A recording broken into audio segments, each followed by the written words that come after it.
Hello दोस्तों, नमस्कार। आप देख रहे हैं भोजपुरी स्टार न्यूज़ और भोजपुरी स्टार न्यूज़ में आपका स्वागत है। तो कुछ दिन से बहुत ही फेक पोस्टर रिलीज़ हो रहा है जो खेसारी लाल यादव जी का आज से 2 या 3 साल पहले एक गाना आया था, डोली में गोली मार देम।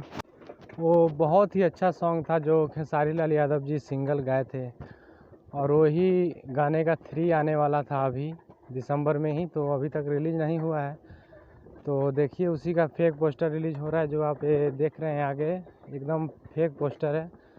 तो किसी के बात में मत आइएगा, काहे कि खेसारी लाल यादव जी अभी लंदन गए हैं, अभी ये गाना गाए भी नहीं है, अभी रिकॉर्डिंग भी नहीं हुआ है। तो पहले ही फेक पोस्टर रिलीज़ हो रहा है, तो आप लोग किसी के बहलावे में मत आइएगा।